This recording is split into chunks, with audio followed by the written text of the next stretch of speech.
is Real McNeil Jr., aka Commander.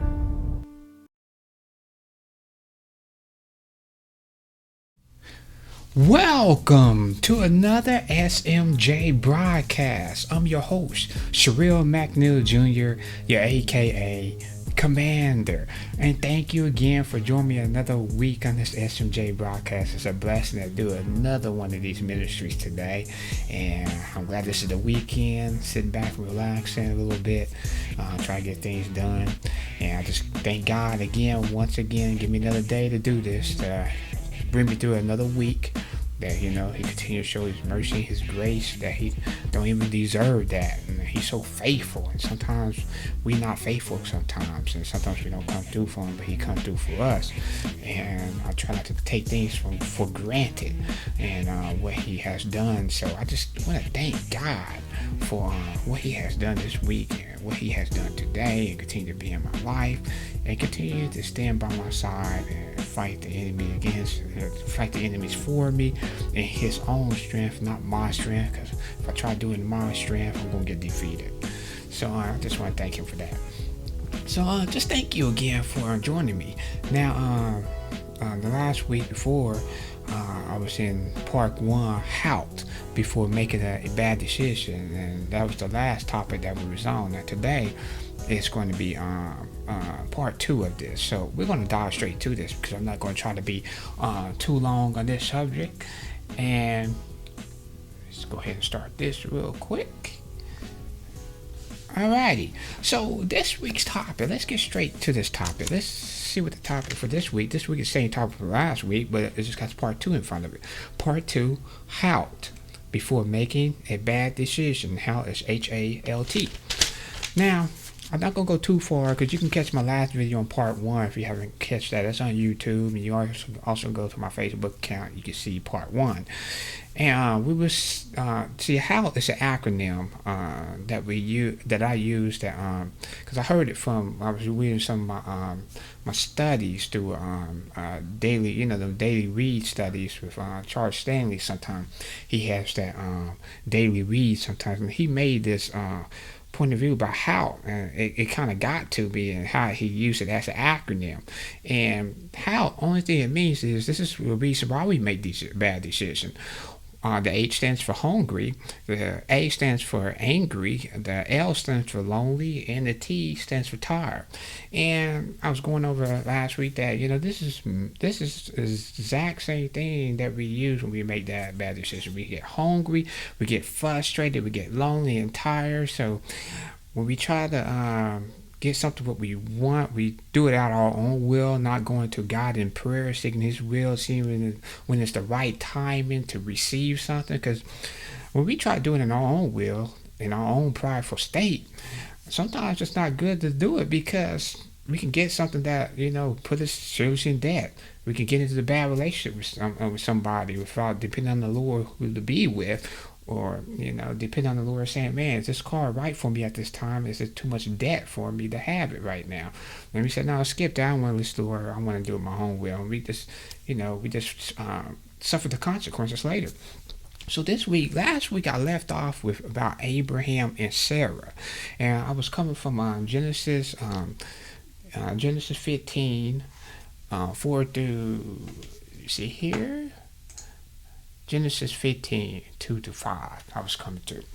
And the last thing I left off last week was about, remember when Abraham, so I'm going straight into it. If you want to catch the last video, you can, for part 1, if you want to catch that, but going straight into this. But in Genesis, I left off when Abraham was approached by God, and he came to God, and he asked him, I don't have no heirs to come after me. Only heirs who's going to take after me is Dominicus. And God said, no, that shall not be, because he's not going to be the person he's going to take after you. And God made him a promise. He said to him, but out of your own body, you're going to born a son. So he made that promise to him too. Then he also said, look outside, look at the stars of heaven, if you can count them. If you can count the stars of heaven, and it shall be, this is going to be your offspring by the numerous of stars that's in the heavens. So he already made a promise to him that he's going to He's going to get a God's going to give him a child. That's a promise. When God makes a promise, He's going to do it. And sometimes when we make promises, sometimes we don't even come through with our promises. It's like the song "Signed, Sealed, Delivered" by Stevie Wonder. He signs it, He delivers it. Sometimes, God, He signs it off, and He delivers the blessing. But us sometimes, because that's God, Jesus is faithful. But us sometimes, though, when we be faithful, we sign it, but sometimes we don't deliver it. We don't seal it, we don't deliver it, we lose faithfulness. We're not faithful to God. But God, boy, when He makes a promise, He signs it, seals it, and He delivers it. And that's what He said to Abraham. Abraham, when He approached him, they was both talking. Let me just read this to you. It's Genesis 15:4. Then the word of the Lord came to him. This man will not be your heir, he's talking about the Damascus, but a son who is your own flesh and blood will be your heir. He took him outside and said, look up at the sky and count the stars. Man, you see this. Man, when you look outside, it's just numerous of stars. It's even impossible to count those stars. But only God knows how many stars is in heaven. He says, indeed, if you can count them, then he said to him, so shall your offsprings be. So he said, man, your offsprings is going to be as numerous as the star. A promise. Plus, you're going to bore your own child. Man, he should have went back happy and everything. Okay, why did I bring this up? Because this goes into my next subject. Now remember, Hagar was Sarah and Abraham's slave, maid servant. She helps around the house and stuff. Help out Sarah and Abraham. So my acronym Halt, it goes right into play with this because Sarah and Abraham was hungry. Man, they got hungry. They wanted a child. They're getting up in age. They're getting old. They got discouraged. And man, God's not gonna come to His promise. We're getting older and older. And they got angry. I know they got angry. They got frustrated. They got lonely. Sarah got lonely because she was that child. To take after her, so she could nurture it. And Abraham, he wanted a child so he could take out the hair after him. And they got tired, fed up, and it goes hand in hand. So, but when they got tired and fed up, they started making ideas themselves. And this is just like us today. So what happened? Abraham and Sarah, they came to each other. They started making ideas. Sarah said to Abraham and to his wife, to her husband, said, well, how about you go to my Egyptian woman and my maidservant Hagar and go sleep with her so we can have a child together. And probably Abraham probably thinking, oh man, this seems like a trick question. You know how we do. What's she talking about? This seems like a trick question, man. That's the first thing that's the first thing he should have said. He said, but this seems like a trick question. So you want me to go to your maidservant, to our maidservant, to have a child? And well, this ain't you that I'm having the child by you. I'm not having the child by you, but you want me to go to the maidservant, but have the child by her, and everything would be okay. Man, he should have scratched his head and said, man, I don't know about this. But Abraham did the opposite. He said, okay, I hear the idea. We can build our family through her. Let me go ahead and do it. Bet. He probably said bet. He probably Baser probably beautiful or something. He's thinking about the outside or something. He's saying bet, not even thinking about future consequences or anything. That's how we do today. And what happens? Abraham agreed with Sarah. So Abraham went to Hagar and slept with her. So Hagar had a child. They had a child together. So what happened? Later on, Sarah seen the child. Now she started despising Hagar because she had a child by Abraham because it's not her own child. See, now since she despised her, now she's having now the sin, the consequences of their ideas affecting other people's now. It's not just affecting them, it's affecting other people's now. They didn't put that in perspective and knowing that that's going to have future consequences within the family. That's going to cause some grief within the family. So The thing what Abraham should have did, he should have looked back and said, man, is this God's will? Is this what He want me to do? You know, he put Abraham's he no he put Sarah's decision over God's promise.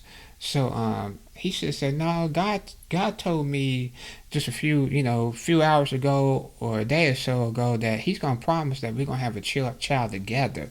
So I don't want to go out on my own whim and try to make the promise come even quicker by doing something out of my own idea, not leaning on God's understanding, but leaning on my own understanding. That's the scriptures I got on last week in Proverbs 3:5-8. When we lean on our own understanding to God's understanding, and when we lean on our own understanding, then if we don't submit to God, then sometimes the blessings don't come to us because the path is not straight. We're going to different paths. And that's what happened here, because he could have looked and said, man, this is going to cause some problems down the road. You're going to become jealous against your maidservant Hagar, and this is not going to work right within the household. He should have looked at that consequences, but he didn't. He knew the idea sounded good right then, so he went and took Sarah's advice, and what he did, now Sarah's despised, now you're jealous with her, because we have two women together. Come on now. You had two women together, and they in the same household. They should have said, "Oh no, man, no, this ain't going to match together. You know, somebody's going to get jealous with somebody, and somebody's going to get in conflict with somebody." So he should just backed off of that, left that conflict. So yeah, and that's what happened. That's the same thing, that we do today. The same thing, an allergy. Just like in a relationship, we say, man, sometimes we think we're getting older and older, and we say, man, God, when you gonna bring me somebody in my life that I can share with, that's trustworthy, that's honest, that can be able to share the things that I share in, when you gonna bring that, God? And next thing you know, you get impatient, you get hungry sooner or later, you get lonely, you get tired, you just get frustrated waiting. And you've been going to God in prayer and stuff like that, then you start hearing other advice inside other people. You say, man, skip it. I'm just going ahead and fornicate. I'm just going to make the decision. I'm just going out here and fornicate. Skip it. And when you do that, you're not looking at the future consequences. You can go ahead and do that. It's probably satisfy the pleasures right now, just for a time being. But you don't know you're going to have a child with somebody who you don't even care about, don't even like. And now you're in debt. Now you got to pay child support. Now you're in debt, and now you may be split up from that person because that person's not right with you. Now you're back alone again, and probably going to get addicted now to keep doing the same things over again because the decision you made. Because once you make that one decision, you can get addicted to something real quick. So that's an analogy of that. That's just sometimes what we do in today's world today, in the present. We still do the same things what they do back then. Another analogy is when let's say we want to buy a car or something. We say, man, I want that new Challenger or something. I want that new Lexus. And that you've been praying to God, say, man, God, I want this blessing to come because I want to have a new car. It's not letting to go to God and seek His will to see if it's something for you right now, or something what you want. I mean, that's what you can go to God to that. Some people say, man, don't go to God with your material desires or stuff like that. No, you come to God with everything within your heart, everything. So just say you want a new car or something like that. So you say, man, I'm tired of waiting, I'm hungry, I want this now. Man, my friend got this car and stuff, Then next thing you know, your mom or your family member or a friend could come to you and you say, man, what you think? Well, should I get a car right now, just wait on this, or should I just wait down the line, when I have a whole bunch of money that I could just buy it straight off? And they say, well, here's what the advice they give. They say, well, you only live one life, so you should go ahead and get it right now, because you don't know when you're going to die or something. You need to just go ahead and get it. You only live one life. So you take that advice without even going to God and consulting Him about it. Next thing you know, you get the Lexus. Lexus is about $350 a month. Now, 2 weeks later, when you get the Lexus stuff, you just pay, your credit ain't as good. You're paying over like 16% in interest. And down the road in 2 weeks, in a month or so, you said, man, I wish I didn't get this, but my check is looking kind of thin right now. I'm in much debt right now because I'm paying for this car. And plus the insurance right now, it's not that cheap for me. Plus I got to pay this Missouri property tax too. That's high too. Man, I'm about going in debt. Now you start missing payments now. Months, 2 months, you start missing payments. You start putting partial payments. Now they call you, say, why are you not paying this? Why you behind in payments? You get further down the road. Now they're going to take your car away from you. Repo man come after your car. Now you had the whole. Now you got to pay for the whole car now because the repo man came after your car. And just because you take after somebody else's advice, sometimes I'm not saying everybody's advice is bad though, but you can take somebody's advice, but also go to God in prayer too to see if that's the right thing too, what somebody else is saying. Just not always take somebody's advice and just hold clean to it, Always lean on the understanding to God's priority first. Lean on His understanding first, and everything else falls below. But yeah, you get in that situation now. You say, man, how did I get myself in this? Now I'm in debt and stuff. You shouldn't even got that car. Credit wasn't good. Now you in debt. You didn't rely on the Lord because the Lord is going to bless you with it. He had a different timing than you do. He's trying to get stuff out your way. He's maybe even trying to help you grow first before He even give you something. So we force ourselves or force our hand from God. We always say, man, we want something now. This is my will right now. Let me go on my understanding. And we try to do that, then we find ourselves regretful in what we do because it's not the right timing. And that's just an analogy of that. And another thing here. Now, next steps I want to get on to here. Sometimes we base our decisions also off of other people's and what they have too. Just like I just gave the analogy right there. And sometimes we base our decisions off of that too. Example is when we look at 1 Samuel 8:4-20, we look at this. What happened here? Now 1 Samuel, he remember Samuel was a judge, he's a prophet. And he was getting up in age because they came to him, the elders, they came to him and they said, Samuel, you're getting up in age. We need to appoint somebody who can be king over this nation. So they wanted a king. They never had a king. This was their first time having a king.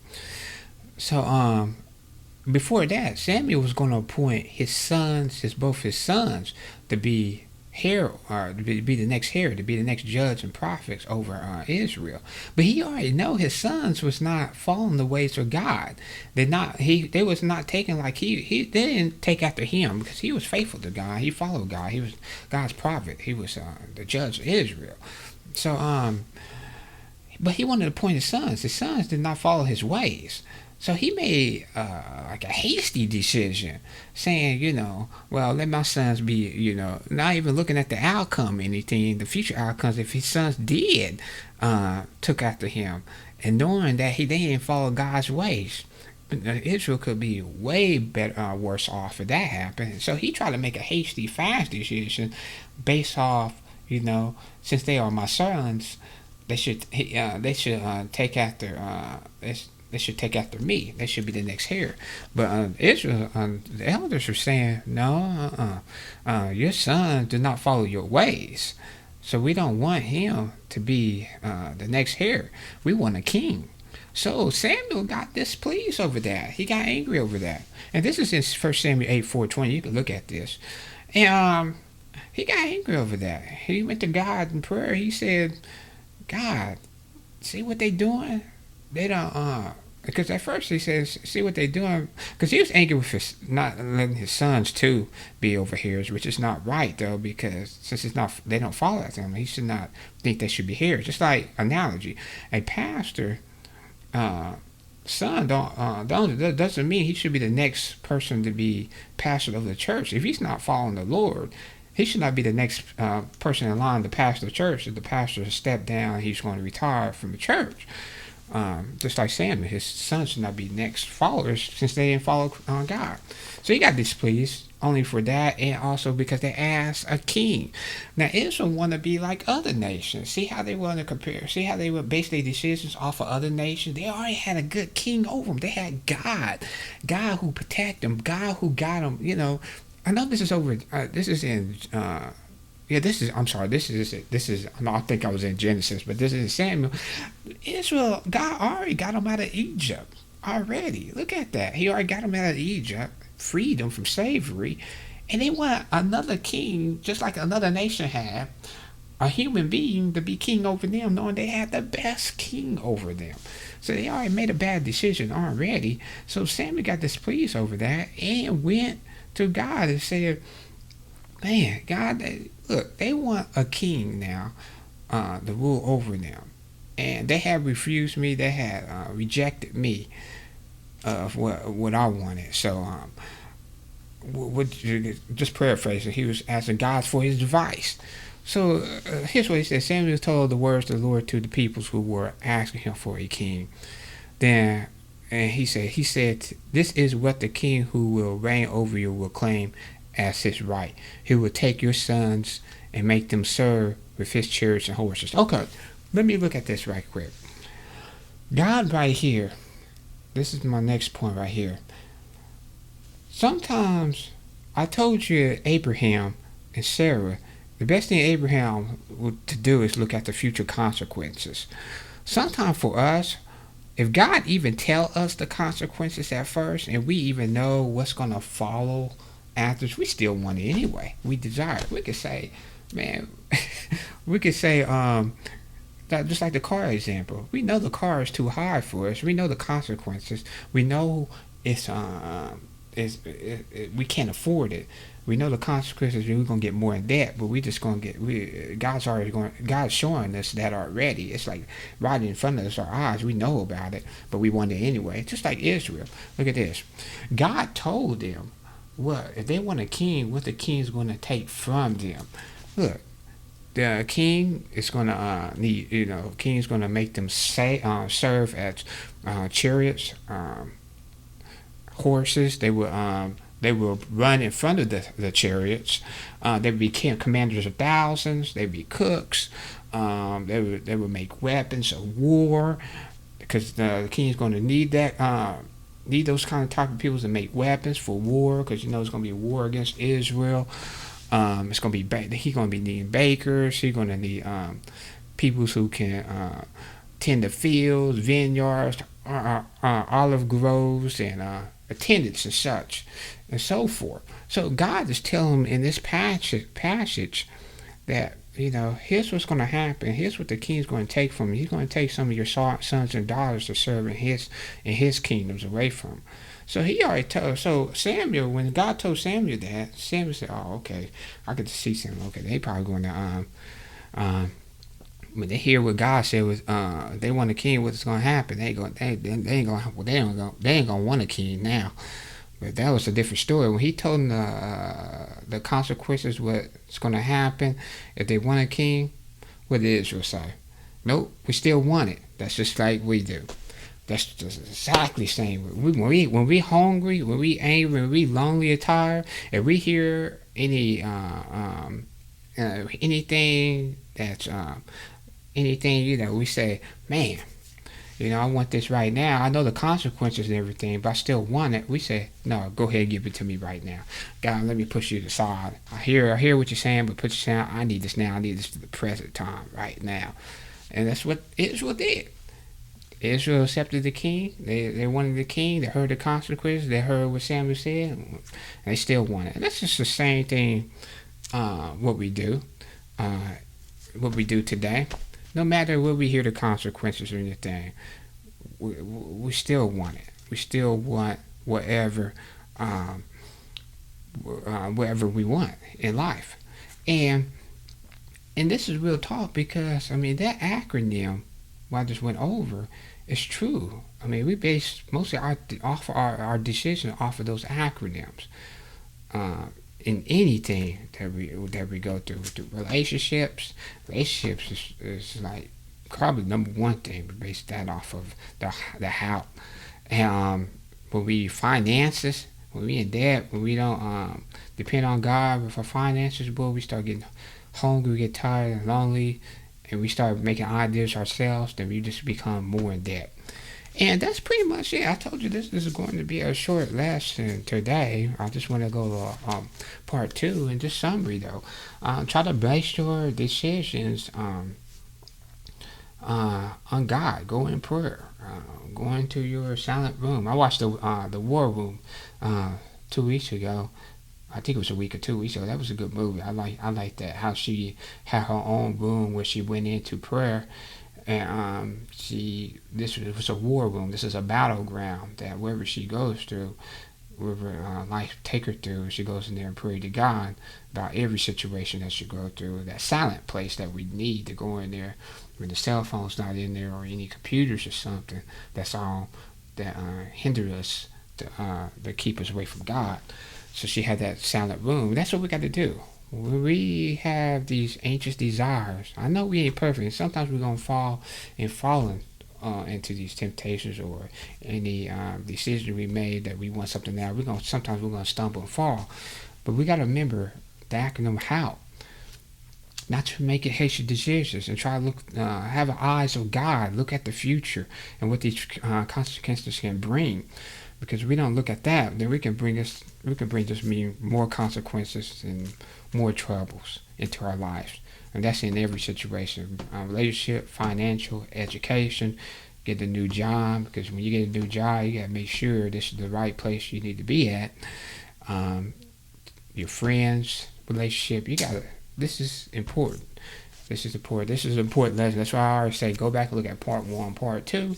And I hope this helps the people's out about this lesson. I know it helps me out and at hearing this, do my best every day to let this grow in me so I can be more Christ-like every day, each and every day in his image. All right, end the show with this. If you don't know Jesus Christ, you can get to know him. You just repent, ask him in your heart, know that you're a sinner. Without Christ, man, there's no way that you can save yourself without him. I mean, people try to work and do their own works, and that's not going to get them to heaven. That's not going to have a relationship with Christ. Charity stuff and stuff. That's not going to get you into heaven. Your own works cannot get you in heaven, so you might not boast. You got to depend on God by faith only, and by his faith and by his grace. And when you receive him, when you believe in him, trust in him, and do his will, and afterwards, the Holy Spirit will come into your life, and you live with him forevermore. So just come into prayer and ask him in his heart, and he will come to you, and he will be your Lord and Savior the rest of your life. So other than that, let's thank you for joining me another week on this broadcast. I love everybody. I'm glad people's get turning into this broadcast, trying to help people around the world, just not in the States. And I hope it's helping you out. And remember, I'm going to have many videos down the road and some music ministries too. Sometimes I do classical, sometimes I do Christianity music, and probably some jazz music, something like that later down too.